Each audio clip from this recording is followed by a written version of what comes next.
So there we go. So welcome to Boston Pride Commemoration and Controversy.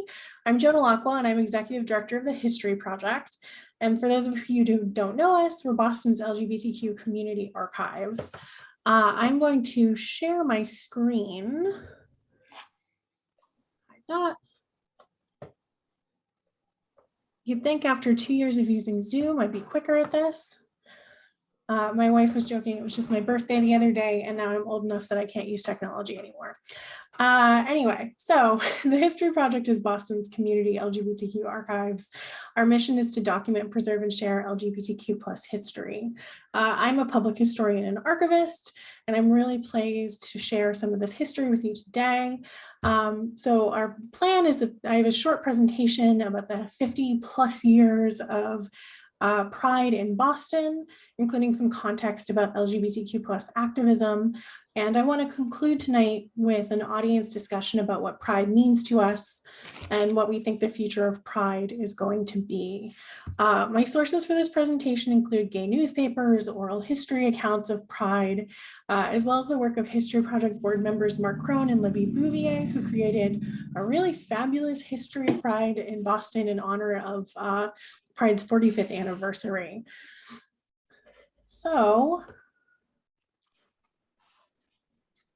I usually start these sorts of conversations with what is Stonewall. I think that most of us here at an event about LGBTQ plus history probably know the story of Stonewall, but it's important, I think, to ground this conversation in why we celebrate Pride Month in the first place. So on June 28th, 1969, patrons of the Stonewall Inn, which was a little-known bar in New York City, fought back against a police raid.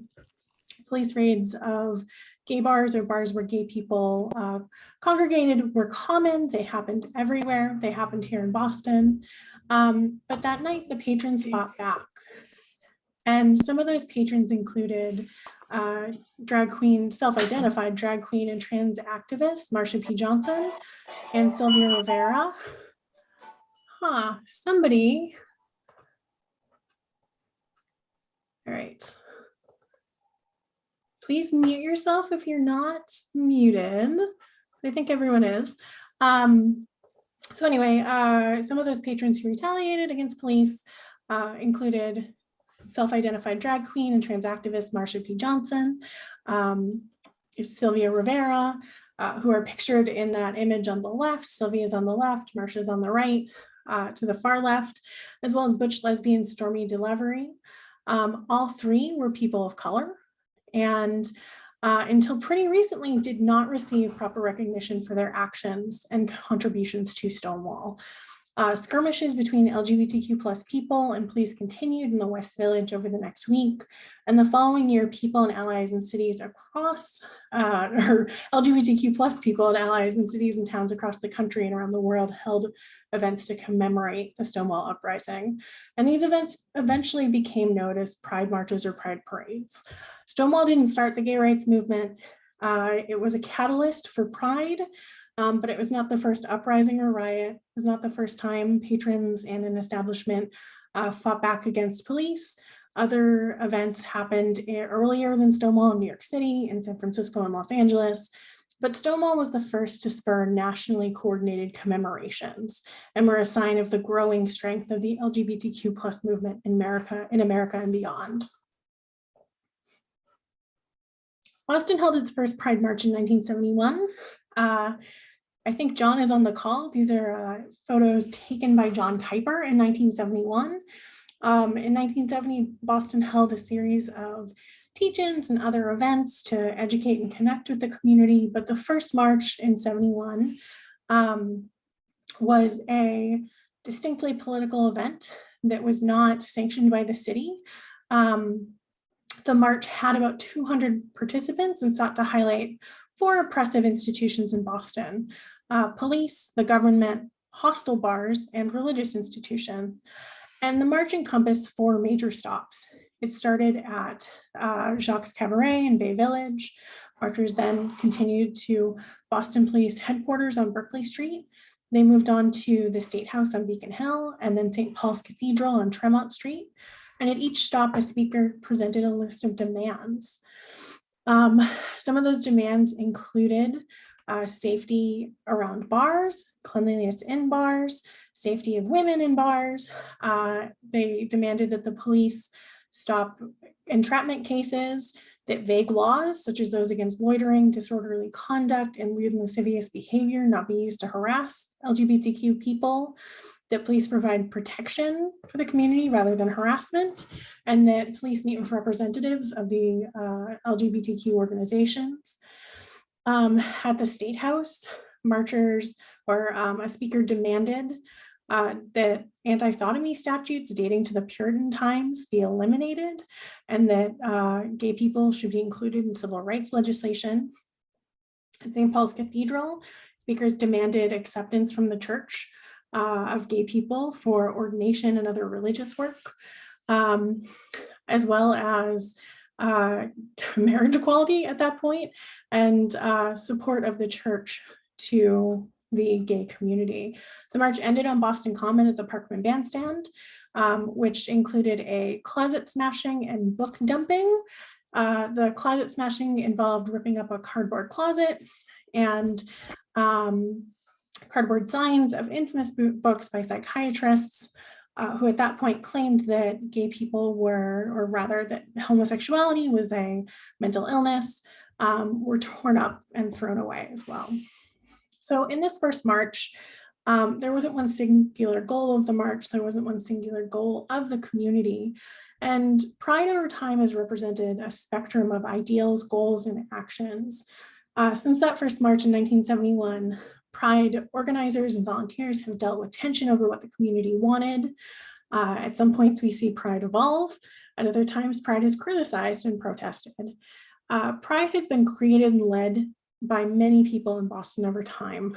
Some of the organizations that organized Pride marches and parades included the Eastern Regional Conference of Homophile Organizations, the Gay Pride Committee in 1974 and 1975, Lavender Rhino Inc. In 74, 75, and 1990, the Lesbian and Gay Pride Committee, Pride Celebrations Incorporated, Pride Incorporated. The last iteration of Boston Pride, which dissolved in 2021, was formed in the early 2000s after a scandal left the previous Pride organization in shambles. Local business leaders bailed out Boston Pride in 1998 and paved the way for the new Boston Pride Committee Incorporated in 2000.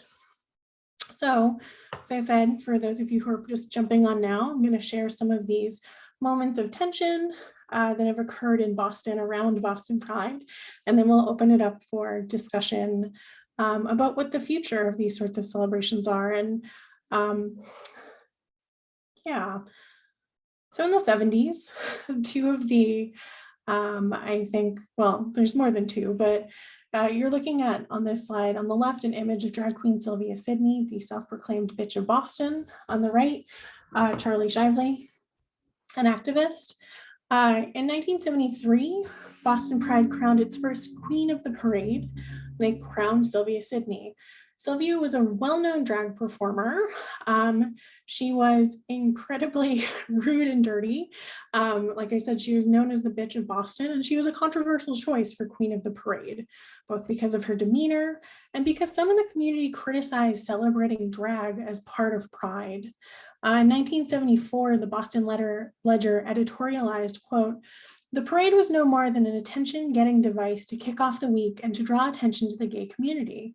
It was a poorly chosen tactic because it merely underlined the image that many people have of a homosexual as a one-dimensional drag queen."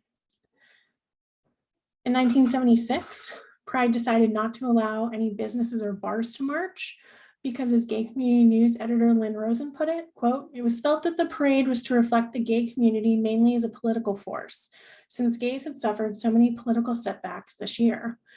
Some of those setbacks included the failure of the Massachusetts Democratic Party to include gay rights in its platform. Another was state and city failures to pass legislation protecting the rights of LGBTQ people. In 77, Charlie Shively, who, like I mentioned, is on the right here, a professor at Boston State College, now UMass Boston, was the last speaker at the post-Pride rally at Parkman Bandstand. He walked up to the podium wearing his Harvard doctoral cap and gown. And activist and writer Freddie Greenfield held up a large wok and lit it on fire in front of Charlie. Charlie pulled out his Harvard diploma. He threw it into the fire and condemned his alma mater for its treatment of gay students. He then threw in his draft card and health insurance cards, and he condemned the government and medical profession for its treatment of gay people. With great fanfare, he then picked up a Bible and read from Leviticus, specifically Leviticus 20:13. If a man also lie with mankind, as he lieth with a woman, both of them have committed abomination. He paused, held up the Bible, and tossed it into the fire. Members of gay religious groups were in the audience, including Dignity, Integrity, and the Metropolitan Community Church. Audience members were visibly angry and upset with Charlie Shively. Some people rushed the stage, others shouted at him to get off the stage. Over the course of the summer, letters were sent to Gay Community News and Esplanade, where some people supported Shively's actions and others condemned it. In '78, the Pride rally was purposefully more sedate, following Charlie Shively's Bible burning. In particular, politicians and religious leaders were not invited to speak, although some did send letters to be read to the crowd. In 1979, we start to see a focus on decentralizing white middle-class gay men in Boston Pride. That year, the co-chairs were Joanne Taranti, who is one of the founders of the History Project, and Kathy Travers. They were concerned that Pride events were too oriented to white middle-class men, despite an increase in lesbian attendance. They organized planning meetings at the Harriet Tubman House. Speakers that year included Beverly Smith and Ellie Johnson of the Combahee River Collective, Gail Bradley of Parents of Gays, and Armando Gaitan of the October 4th Coalition, who urged attendees to come to the upcoming National March on Washington for lesbian and gay rights. As we turn to the 1980s, we start to see even more tension grow in Pride celebrations. In '81 in particular, there were protests against Boston Mayor Kevin White. He dismissed Robin McCormack, who's the city's first liaison to the gay and lesbian community. Mayor White blamed budget cuts, but the community questioned the fiscal impact of McCormack's salary, which was only $12,000 per year. An organized demonstration was held in front of the Parkman House on Beacon Hill, which was a city-owned brownstone and White's home away from home. And the Pride March that year was slated to march right in front of the Parkman House. In an attempt to minimize protesters, the city went to court. They tried to force a last-minute route change. They failed. The Pride March passed without incident. We start to see in the 80s the centering of HIV and AIDS in the Pride March. In 1983, AIDS Action Committee marched with a green banner commemorating those lost to AIDS. In 1987, 600 green balloons were released at the rally in memory of 600 Massachusetts residents lost to AIDS in the previous 5 years.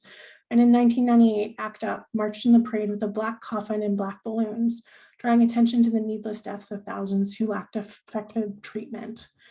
In 1991, ACT UP completed a 3-day vigil at Massachusetts General Hospital, and a moving reminder of the gross lack of funding for AIDS care and research. At the conclusion of their vigil, they joined the march, and this was part of their 18 months campaign to expose the lack of commitment from the US government to fight the disease, which by this point still had no effective treatment. At the same time, foster equality protests were going on in Boston. In brief, foster equality were protests against the Massachusetts Department of Social Services, and in particular against Governor Michael Dukakis. Until 1985, there was no policy about placing foster children with gay or lesbian parents. Dukakis had started a policy in 1983 requiring that information on the quote sexual preferences of prospective foster parents be collected in order to place children with traditional families. And for those of you who can't see them on videos, scare quotes around sexual preferences and traditional families. In 1985, the Boston Globe ran an article about opposition to gay foster parents. And by that afternoon, children placed with Donald Babbitts and David John were removed from their home in Roxbury. Michael Dukakis called for a review of foster care policy. 2 weeks after that story broke, the Massachusetts House of Representatives voted to ban gay foster parents. They were ultimately, the Massachusetts Department of Social Services created a policy emphasizing the importance of placing children in traditional families. So while lesbian and gay parents weren't banned, they were designated as a last resort. This mobilized the community, and throughout the 80s, we see protests against this policy. A campaign against Governor Dukakis by the Gay and Lesbian Defense Committee called the Foster Equality Campaign, where protesters protested in front of the State House, kept pressure on Dukakis, and demanded that he produce any evidence that traditional married couples the ideal setting for foster children. At Pride in 1987, an effigy of Governor Dukakis was erected in front of the State House and plastered with foster equality stickers. In 1988, the rally, Mass Act Out, had a carnival game. For $1, you could throw an egg at a photo of Governor Dukakis. As Dukakis made his 1988 presidential bid known, protesters organized around the country, and in 1990, the Dukakis administration reversed its policy. As of 1993, the state allowed second parent adoptions by parents of the same sex. Other tensions in the 80s, which was a particularly contentious decade for Boston Pride, included in 1984 dissatisfaction regarding the number of speakers at the rally. The criticism leaned strongly toward less speakers and more entertainment as part of Pride. And so Pride organizers in 84 got permission from the city to enclose the ball field on Boston Common for hot air balloons and camel rides. That's what that image in the center is protesters of that Pride fair. Ann Holder told Gay Community News, quote, "We've already paid to be gay. It's a depoliticization of the whole thing, making it into a gay trade fair." This is probably my favorite Pride image from the history of Boston Pride. This woman holding a sign that says, "Welcome to the first annual gay and lesbian trade fair. Stonewall was a riot and Pride 84 was a consumer affair." The hot air balloon didn't get off the ground due to mechanical problems. There are also supposed to be camel rides that evidently, I'm not sure if the camel rides took place. Reportedly, the camel did not look well and was bothered by how loud the crowd was.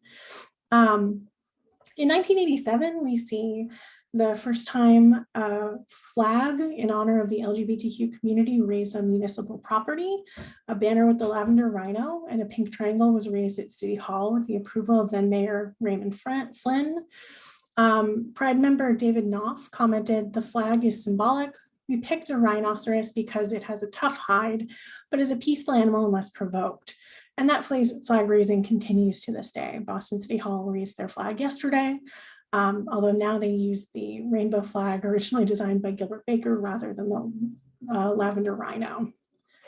In the late 80s and 90s, there's debate over what to call Pride. Although Robin Oakes of the Boston Bisexual Women's Network was a rally speaker in 1988, Boston Pride was still known in 89 as Lesbian and Gay Pride. Some expressed disagreement with Pride's decision to omit bisexual from its official name. Matthew Hayes, a Pride organizer, explained that Pride did not want, quote, "an infinite name," and that bisexual was included in lesbian and gay. At the same time, attendees and organizers debated whether there should still be a Pride. In 1989, Massachusetts passed a gay rights bill. What was the point of this? And one quote from Gay Community News in 1991, Steve Karp made the case for a permanent Pride celebration. One common statement of attendees is that Pride is a positive opportunity for a community to speak to heterosexuals about who we are.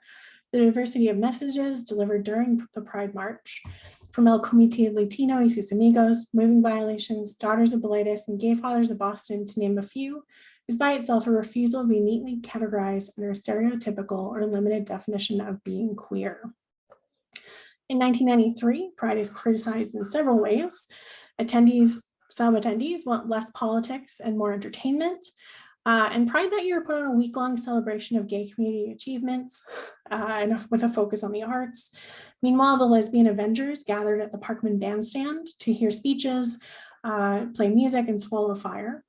In 1995, the Lesbian Avengers would form the Dyke March, which has marched every year since in Boston.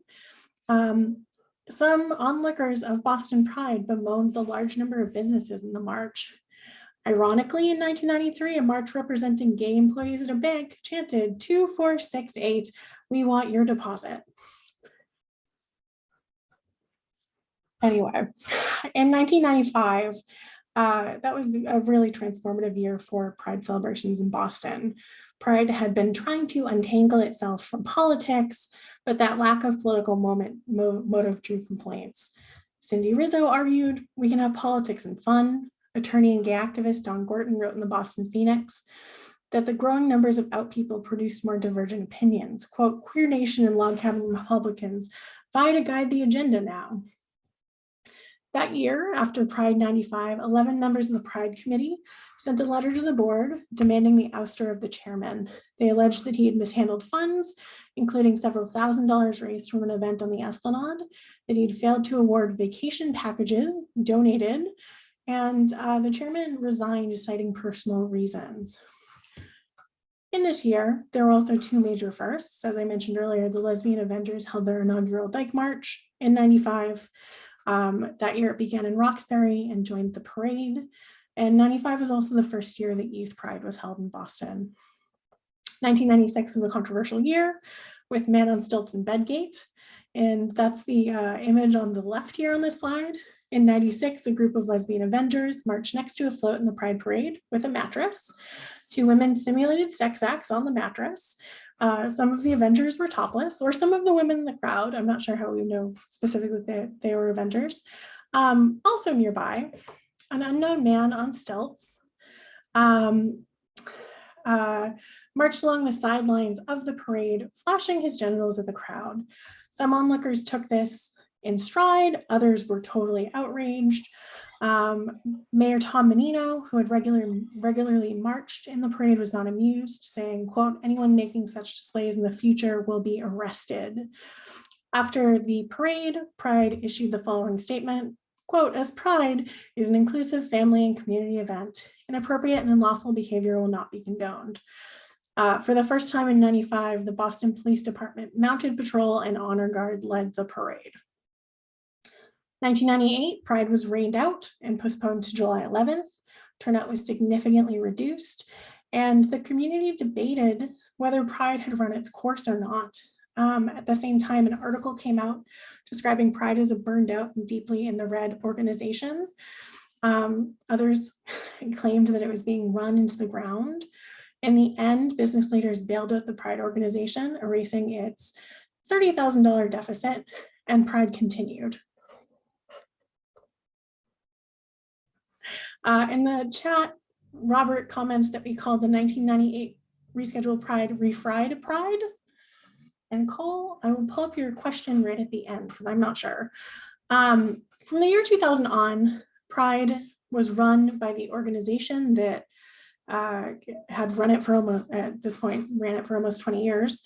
2000 was Pride's 30th anniversary, and the new Boston Pride Committee was incorporated. That year, an observer said, quote, "I think there's still a lot of activism, but it's not as loud anymore. There aren't a whole lot of people who are really angry anymore." After 9/11, we start to see more police recognition in Pride, in particular in 2002, when the Gay Officers Action League, who represented LGBT law enforcement, invited members of the New York chapter to march in the parade as a gesture of solidarity. 2003 included anti-war protests and statements in reaction to the Iraq War.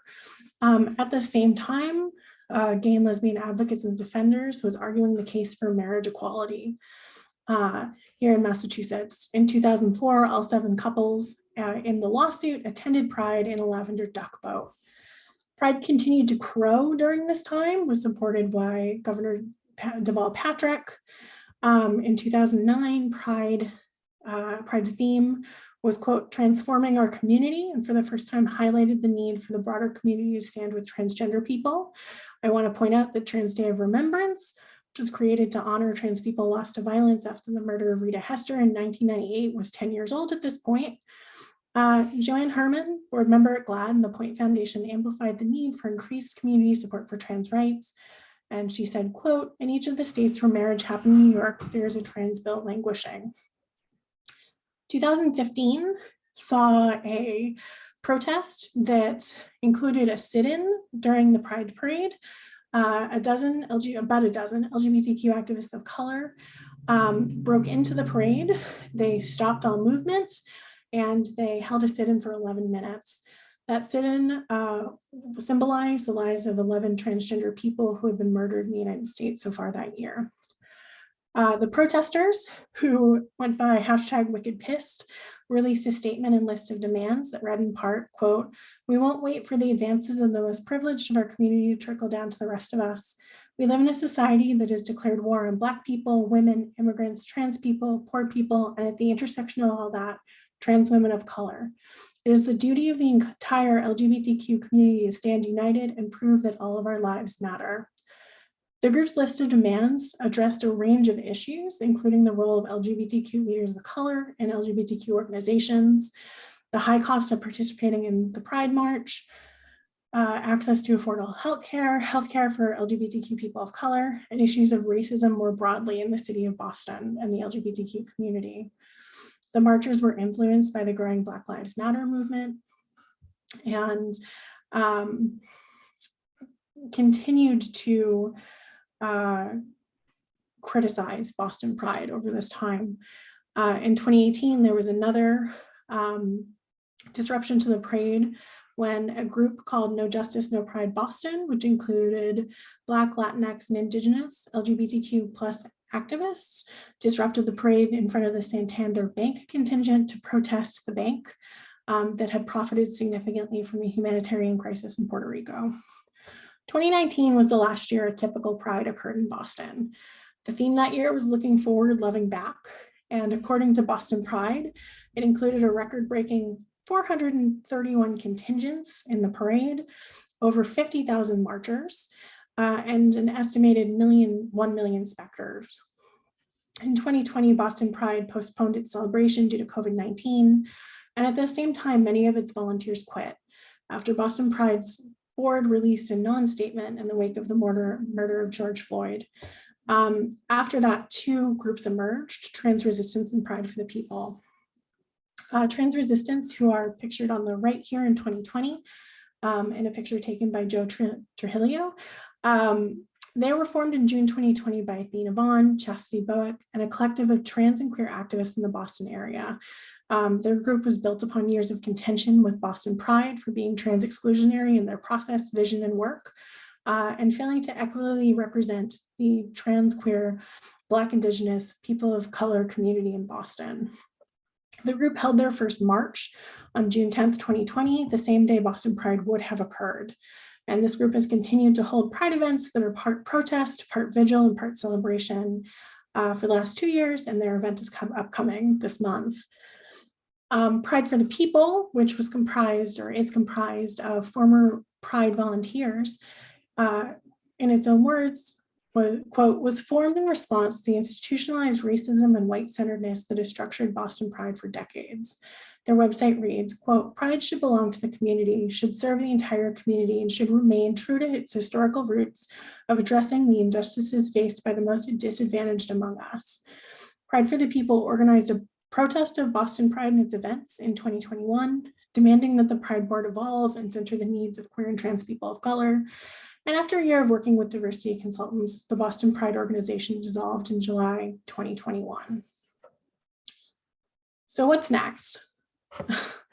This year, and I'm going to open the floor for comment very soon. But this year we have a ton of community events happening. Youth Pride has already happened. That was in May. But we have local city prides, regional prides like North Shore Pride, towns like Springfield and I think Worcester, I believe, are both having their first Pride this year. Worcester might not be having its first Pride this year. Don't quote me on that one. Springfield is definitely though. Dyke March, which has taken place every year since 1995, is happening. Trans Resistance is holding their march, vigil, and celebration on June 25th. The Trans Emergency Fund has started a new celebration, Trans Pride, which takes place this Saturday, and Pride for the People and other community organizations have organized a pop-up Pride on Sunday, June 12th. So there's so much happening. At this point, I'd like to open the floor now to talk about what's next. How do you feel about Pride's past? What do you think is the future of Pride? And yeah, I am looking at the comments in the audience. And I want to actually ask everyone here. Cole asks, did Dykes on Bikes ever really provide security? I have heard this. The only Dykes on Bikes story I've really heard is that for many years, I mean, I think for most years, Dykes on Bikes, John Kuiper says Worcester's been holding Pride for some years now. I knew I was wrong about Worcester. Springfield's new this year. So Dykes on Bikes generally starts. The Moving Violations is the women's motorcycle club here in Boston. They generally kick off the parade. At one point in the 1980s or early 90s, the Pride organizers decided that Moving Violations was not going to kick off the parade. Instead, they wanted a contingent of lesbian mothers to kick off the parade. Moving Violations said, actually, it's quite dangerous for us to be behind people who are walking, and kicked off the parade again. And one Pride board member said, you know, it's not the Moving Violations parade. So more tension there as well. I'm not sure if Moving Violations provided security to Pride, but I am happy if anyone knows anything more about that. And I'm also happy to put it out to the, the universe and see if anyone gets back to us about that in particular. But yeah, feel free. We are a relatively small group, but if you can use the hand raise function, that way I can kind of call on people to comment. What prides are you going to this year? Are you going to any?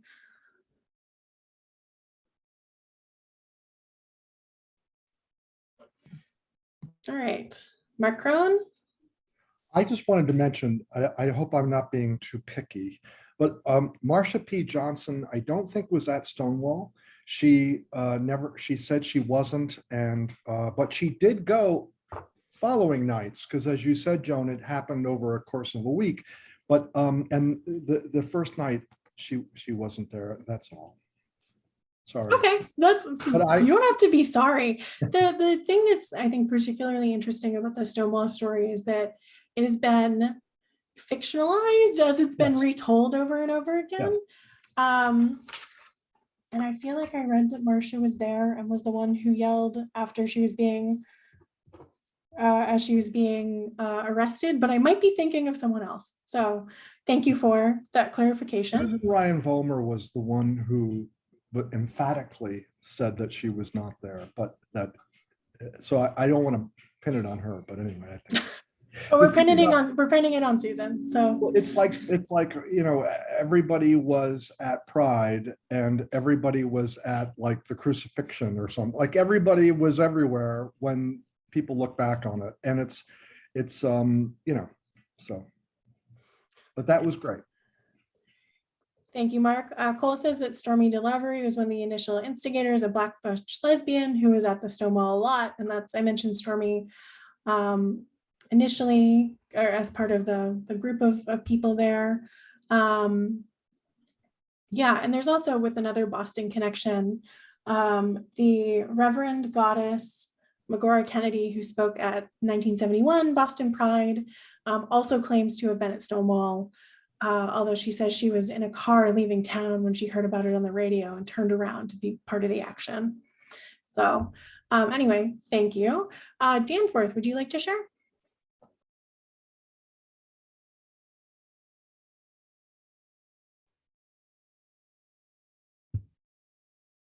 Hi, sorry, I completely forgotten I'd raised my hand. But my question was related more to the uh, if people could talk about their experience of Pride in the early '90s, because that was, for my experience, when it became a thing for me to start marching in it, because that's when I came to school in Boston. And for me at that time, I felt like there was definitely like several strong contingents that were already competing with each other. But being new to it, I didn't have the context to really understand what the background was.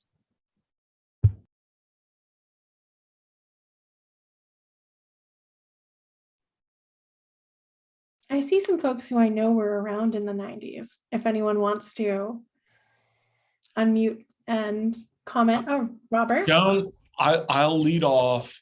I just had come out in 1989, and I marched in my first Pride Parade in 1992 or 1993 with the Boston Professional Alliance. For me, that was an enormously important experience. Even at the time, though, I noticed, oh my God, people, can we have some stage management? Nobody is marching in formation. It's a lot of middle-class people in comfortable shoes with strollers. And I expect something more put together from the gay community. What is really going on here? Then I went to New York Pride in 2010 and saw the same thing. And I'm like, okay, it's everywhere. We really are truly equal with everyone else. We are just going to be comfortable and move along with our comfortable shoes. But I've never forgotten how marvelous it was to be along the parade route in the early 90s, because I marched for 2 or 3 years. And it, for someone who has always craved acceptance, as which is my perpetual case, that was an enormous rush. It was enormously powerful to see so many people coming out to be a part of something special just for us, where so many people did not want us in other parts of our lives. That was phenomenal. Thank you, Robert. That was very touching to hear about. By the time I came out, I think I went to my first Pride before I came out, but we're talking like the 2000s. Pride is not that different now than it was then. And so I think it's really important to hear people talk about their first experience, what it was like, because even I usually say in these things, actually, Robert and I were talking about this earlier, I'm a millennial. I'm from that generation that no one likes. But this history is not that far away from me, and yet without really seeking it out, it's hard to know more about it. So thank you for sharing, Robert. And are there others who want to comment on what it was like to go to Pride in the 90s, 80s? Kathy, please. The first Pride Parade I went to, I'll never forget it. There was a scantily dressed, handsome young man danced on the hood of a Volkswagen the entire parade route. And it was the most fascinating, funnest day I've had up to that point. So it was great. Excellent, thank you. And John, I see that you raised your hand. Actually, Go ahead. Bill, who wanted to contribute. Oh yeah, hi Bill. Hi there. Am I on or whatever you call Yes. it? Yes, you are. I think this was in the mid-90s. It's a little vague. I think it was the first time I marched. It was with a hospice at Mission Hill. I had a partner who had died in '94. And Brookline High was in front of us. And I looked because I was a teacher in Brookline. And the 3 kids turn around and start screaming, "Mr. Cody, Mr. Cody." I had all 3 of them in my French class, 8th grade French class. And they had formed the Gay Straight Alliance at the high school. It was almost like, I had the old story about recruiting or something, because there are 8 elementary schools, and I had all 3 of them in my one French class. It was just hilarious. Thank you, John. Mark, go ahead.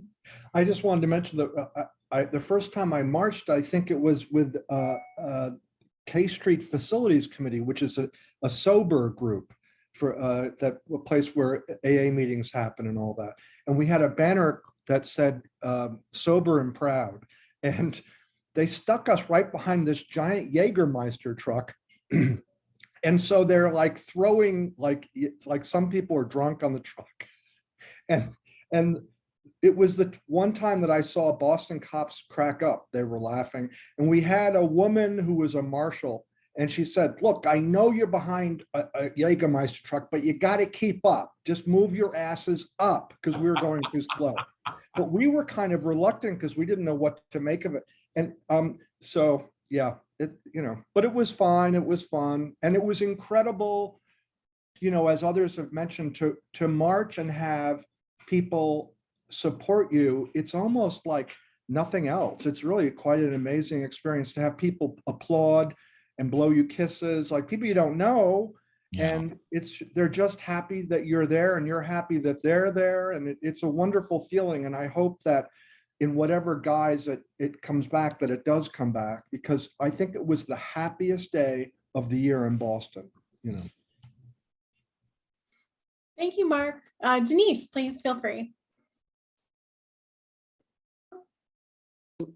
Okay. Early 90s, I was not marching, and that I couldn't, I was a professor at public college and I was a coach, so there was no way I could be out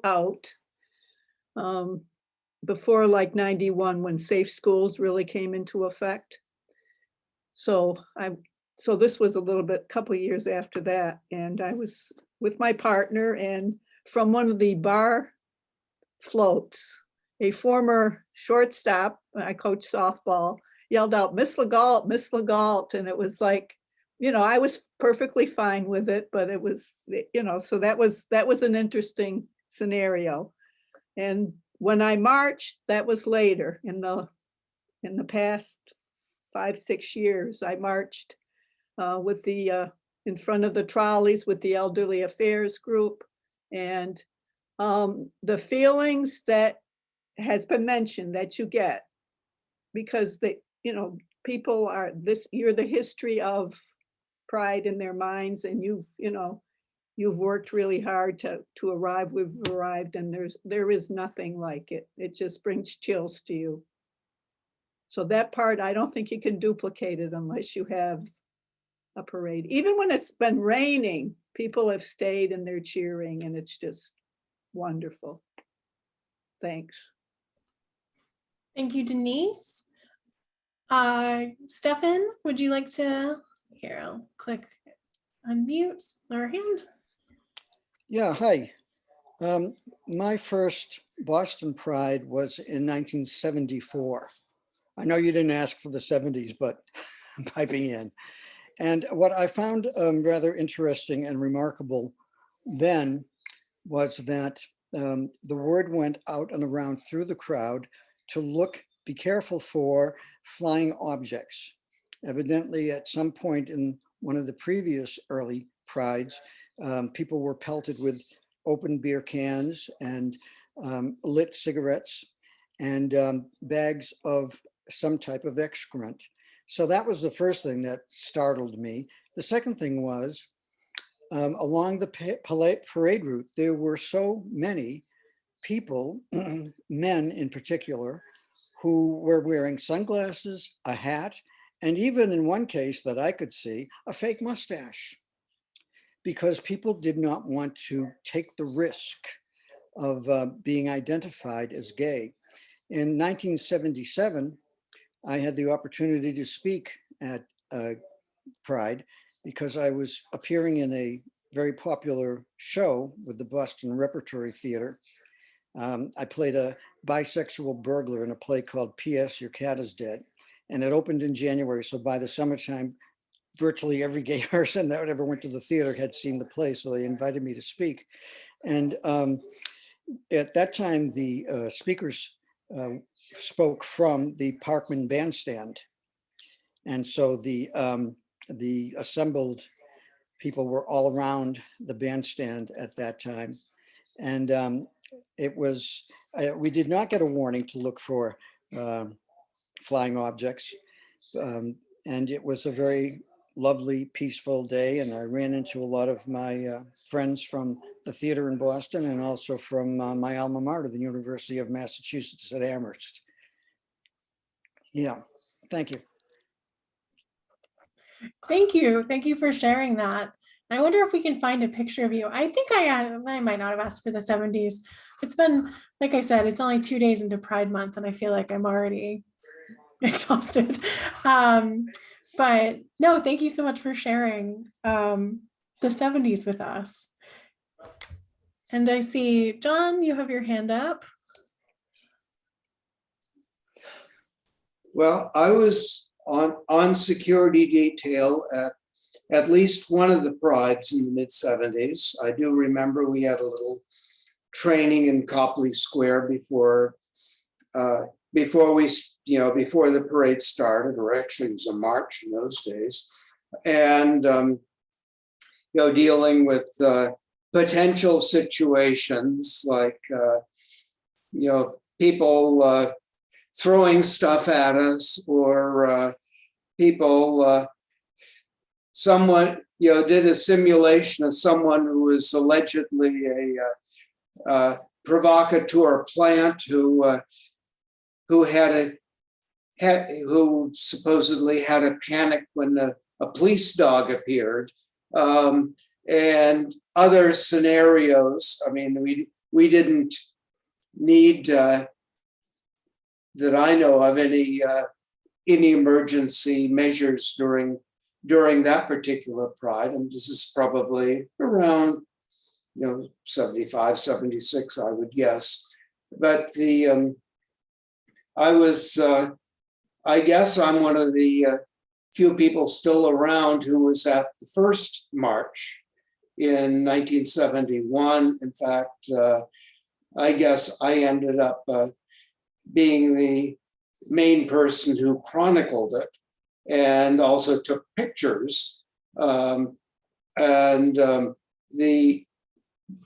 many ways, I fondly remember Megora Kennedy, who last I heard was a couple of years ago, was living in the Bronx somewhere, very elderly, of course. But she was, what little I knew of her, she really was a dynamite woman. And but in many ways, I also remember our first Pride, which we did not march because it was 1970, and the big march was, the first march was in New York, and it was happened to be that same Sunday, and some people from Boston went down there for that, but we had a whole series of events. But I think the finale, which I remember fondly, we decided to have a gay-in in the Cambridge Common. There used to be rock concerts every Sunday afternoon during the warm weather. And we decided to do an impromptu gay-in and hold hands and wave at all the Gray Lines buses going by full of tourists from Sioux City or wherever gawking at us. And in fact, a year later, when during the first march, when we were in front of the State House, again the Gray Line buses came by, and we made sure they saw our signs. I love that. I think that's very fitting. I've seen the posters for the Cambridge Common thing to come hang out and just be. It reminds me kind of the 90s and 2000s Dyke Night, which was organized by Kristen Porter and by others, but also the Guerrilla Queer Bar, of gay people showing up to a place and taking it over for the evening and claiming that kind of space in the city. And in Cambridge, I mean, you know, greater Boston when I say the city, but yeah, I think it's important to remember those kinds of liminal places that aren't necessarily gay on the map, but where gay stuff happened. Especially in a place with so much history. Maida, you put your hand up.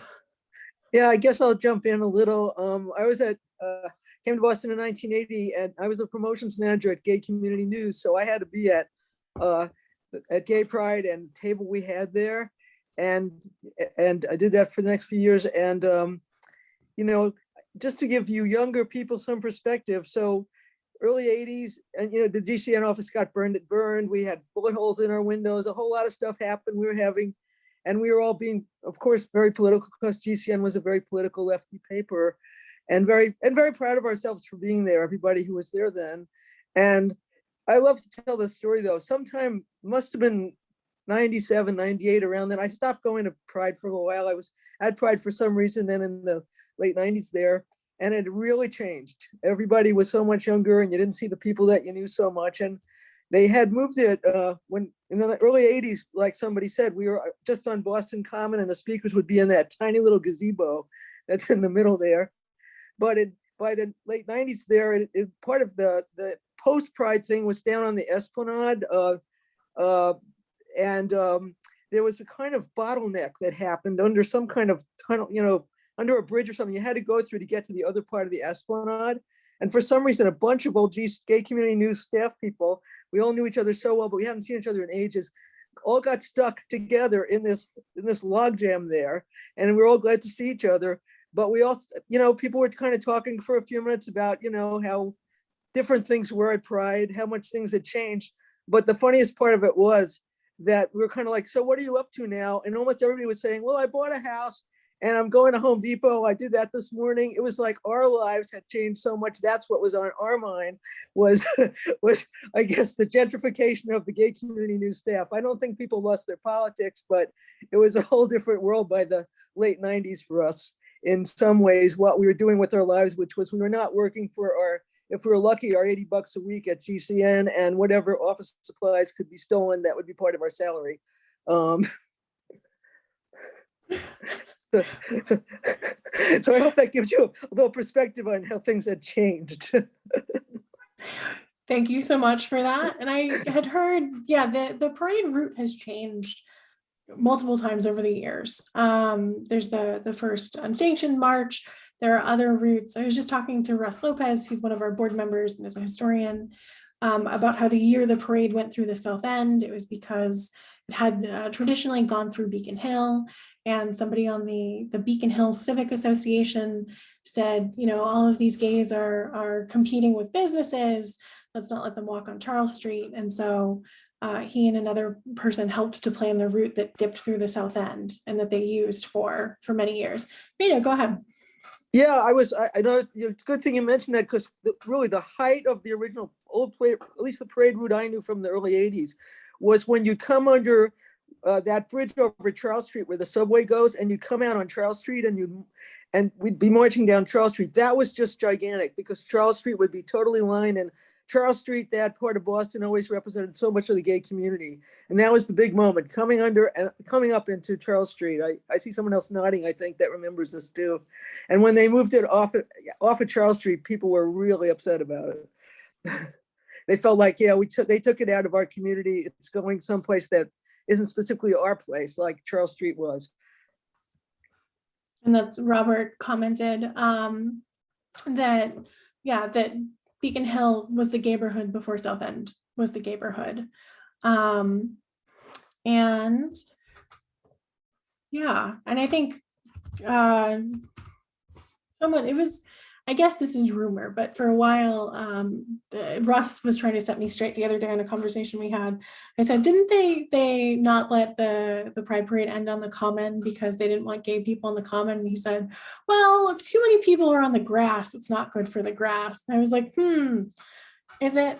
So, but I'm making up Boston political rumors by spreading that. Stefan, your hand's back up again. Oh, and then Richard, I'll call on you. Yes, thank you.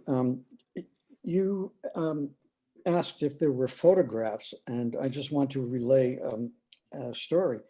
I don't remember which one it was at, but it was probably 74 or 75, that a friend from UMass and I were at Pride, and a newspaper reporter took a photograph of us. And I know that they ran it in the Boston Herald because the mother of one of my best friends from high school evidently saw it, and another high school friend who was returning from his tour in Vietnam visited her. We were all very close to her. She was the funniest person we ever knew. And she told him, my friend, the veteran, that she never wanted to see me again. And I never did. Thank you for sharing that with us. And I think that's something that, especially for those of us who are younger, don't realize the impact of being publicly out. I always joke, actually, I think my website might even say that I'm a professional lesbian, because at this point I'm like, if anyone wants to cut ties with me, good luck. But that's not how the case was for a long time for a lot of people. So thank you for sharing that. I never saw the photo. I hope Maybe I good. can dig it up. And I wanted to call on Richard. You put your hand up. Go right ahead. Oh, great. Thanks. Thanks for organizing this too. This has been fun. And hi to Mark Russell. Just a couple of thoughts. I remember on Charles Street, and I was still in law school, I think, so it must have been 75, 76, something like that. There were several teachers marching in front of me, but they had brown paper bags over their heads with, the eyes and the nose and the mouth cut out, because it was just too risky to be identified, particularly as a teacher. And I haven't thought about that in years, but it just popped back. The other thing is that in the 2000s, one of the things I loved most about the parade was the Brazilian float. And I always looked forward for that. They usually put it towards the end, but it had some of the best music and some of the best guys and dancing. And it was just, I always wish there were a bunch more floats like that in the parade and spread throughout, but I always stayed to make sure I didn't miss the Brazilians. Thank you for sharing that. Folks are saying the enormous peacock feather arrays. There's a lot of head nodding. Just, like Dykes on bikes, leading the parade, having the Brazilians bring up the rear with their amazing float and dancing and G-strings and peacock feathers.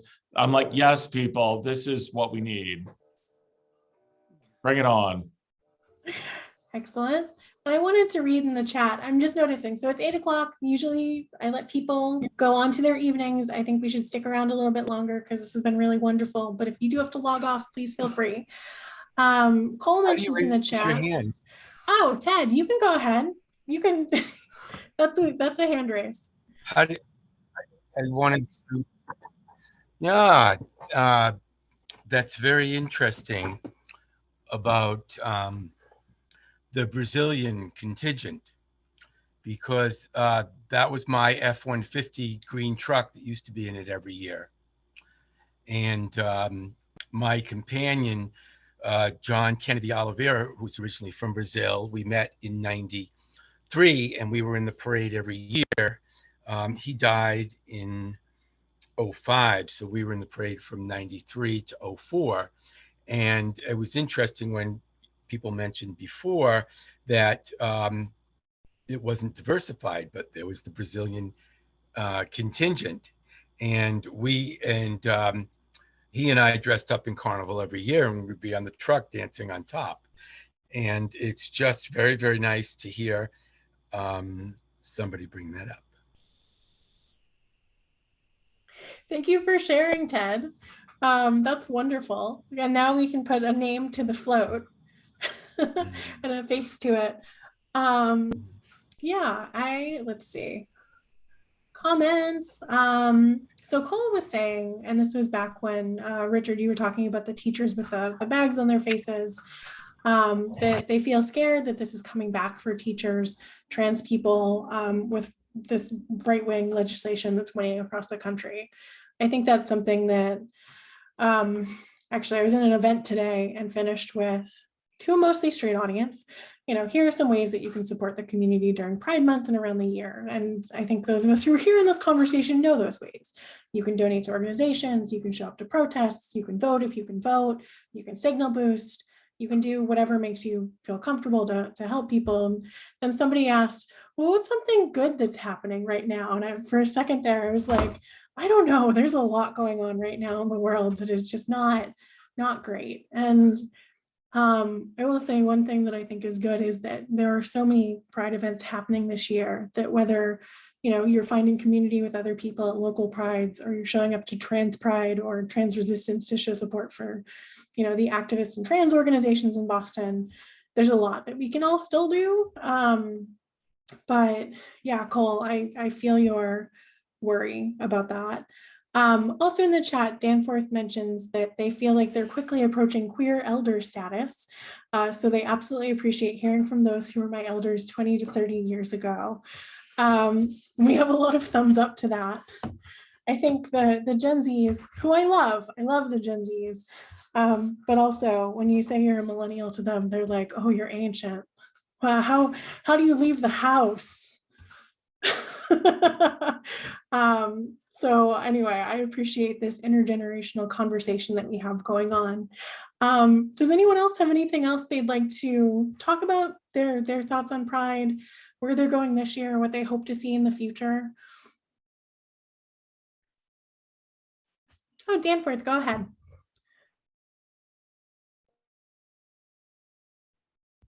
Hi, sorry, I was muted because, Zoom protocol. But I did want to have the moment, if we have time to talk about it, to discuss why Boston Pride dissolved. Like, what I don't feel like we've had a moment to talk about the fact that the people who are volunteering, the people at the bottom tiers and the service provider level of Pride decided to walk away in 2020 when the executive board of Boston Pride decided to make their own decisions about what kind of messaging they were willing to put out. And I wasn't there. I'm trying as hard as I can to give this as much of a fair shake as I can, because I was not on the board. I was not an activist in that particular space. But I do feel like there was a decision made, and I would like to hear if anyone has a closer interaction with that decision.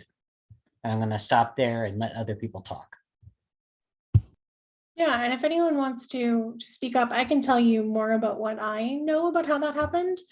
I was not a volunteer for Boston Pride, but I was on their history committee. And so I got a lot of the emails from other people who were more active. I showed up to a couple of committee meetings, so I definitely don't want to claim that I was a volunteer, but I got a lot of emails from other people who were volunteers.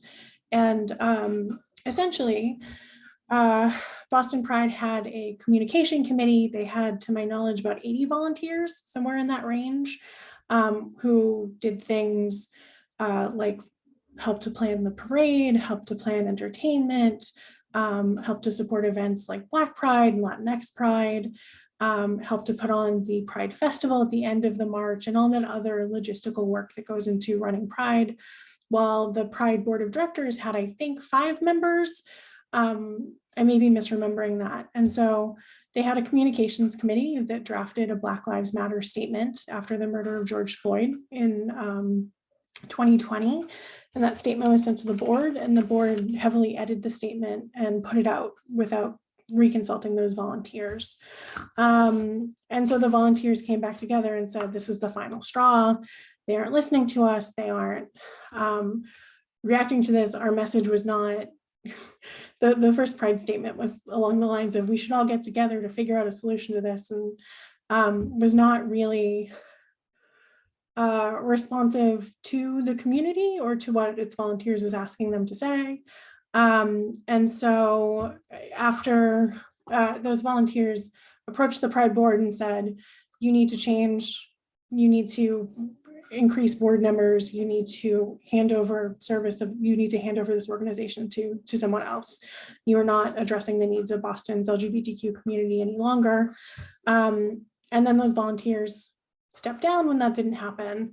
Pride eventually engaged a diversity focused consulting group, Dorrington and Saunders, I think. And Judah Dorrington had been a member of the Pride Committee in the 90s. She had been involved with Boston Black Pride. And they took a year to assess what they were doing. And then as a surprise to, I think, all of us, they dissolved in July of 2021 without handing over any of their information or resources or connections to any other community group. So that's part of why I think there are so many prides happening this year. There are a lot of people who are kind of, I wouldn't say scrambling. I think they're doing a lot of work to pull something together for the community, but who are trying to do it from square one.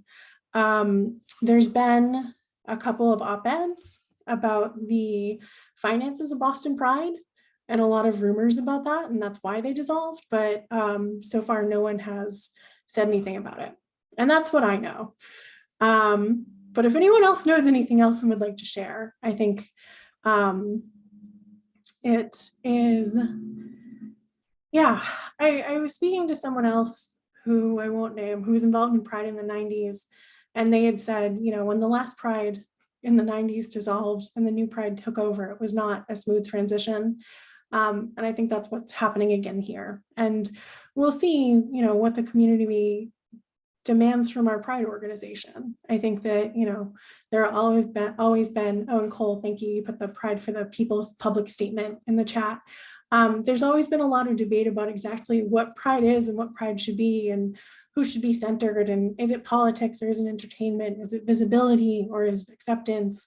And you know, we know that this work is still happening to obtain and protect the rights of all people in our community.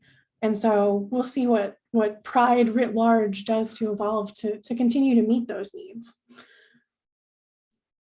But that's my Miss America speech about it. Does anyone have any other comments that they'd like to share? Oh, Maida, go ahead.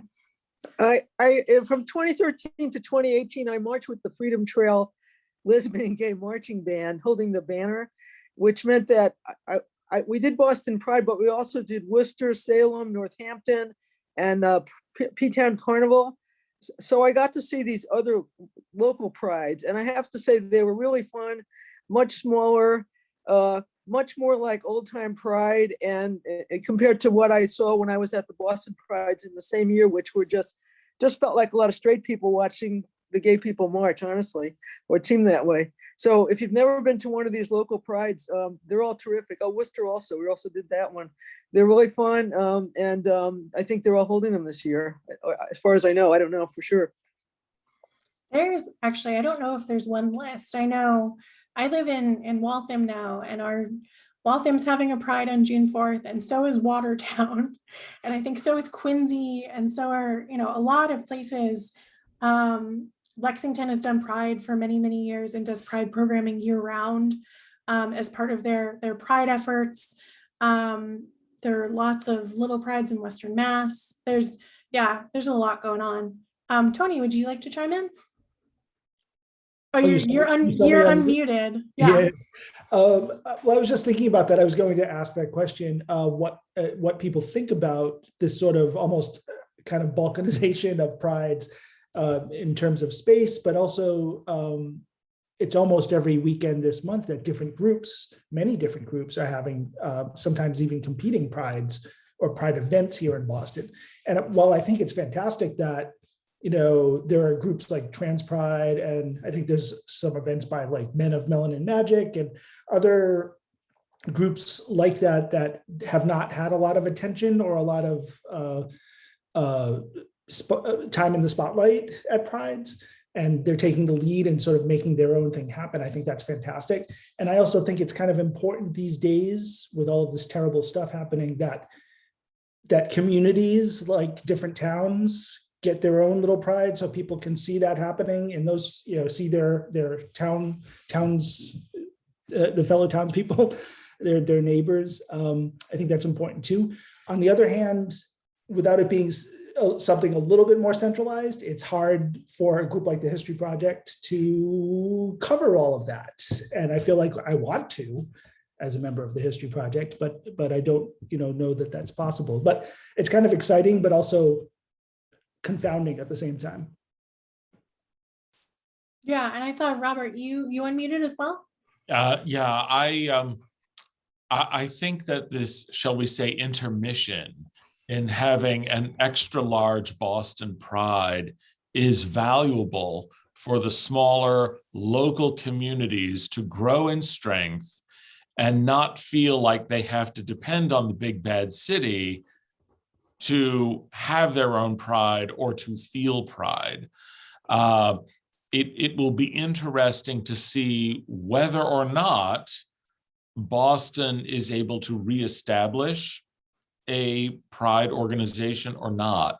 And if it does, great. And if it doesn't, let's keep growing with these, shall we say, local, more regional prides with smaller, but perhaps communities more in need of a show of pride than a lot of people who feel safe in the urban bubble and just want to party.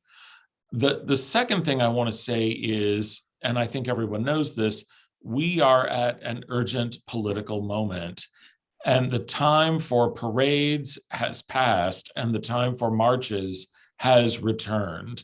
And the folk, I think it was Quentin Crisp who said once, the boys just wanted to be entertained, the girls wanted to be vindicated.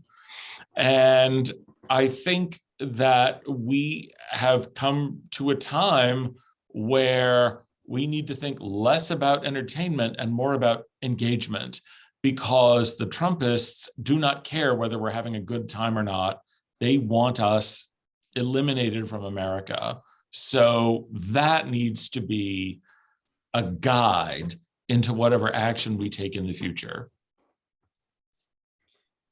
Thank you, Robert. I'm going to, I'll talk to you later. I want to quote that on social media. Okay. Because I agree that, the time for parades, parades are great, but also, marches are necessary. Really, change is enormously necessary right now. And so folks are saying in the chat, and I just want to read these out loud. John says that he's been to several smaller city prides, Vermont Pride in Burlington, Southern Maine Pride in Portland, and in Rochester, New York, and found them very enjoyable. Cole says that the pro-abortion group in Toledo, Ohio will be showing up at Pride, and they're excited for that. Rory says, as someone who grew up in very rural California, not Massachusetts, with no transportation access, the idea of accessible local prides in every small town is very heartwarming. And yeah, I agree with that. I think that New England has a tendency, or rather Boston has a tendency to speak for all of New England. And that's not always fair. And there are, queer people in cities and in rural places, and we should all feel, safe and accepted within our communities, and not just have to come to Boston on the weekend to be able to wave a rainbow flag. So on that point, I would like to conclude us, unless anyone has any final thoughts that they're itching to share. And Cole mentions going to Dyke March, which is like a fun parade, an exciting political march. I like Dyke March is fun, but also very political and very grassroots. I think it's the only march where we have to bring our own table, but I have mine ready to go for Thursday. In Boston, if you are in the area, the History Project will be at Trans Pride on Saturday. We will be at Dyke March on June 10th, and we will be at Trans Resistance on June 25th. We're planning some tours for the weekend of June 11th and 12th, although we have not publicized those yet. So details are forthcoming there. So if you're out in any of these things, please come over and say hi. We'd love to see you outside where COVID was a little bit more safe.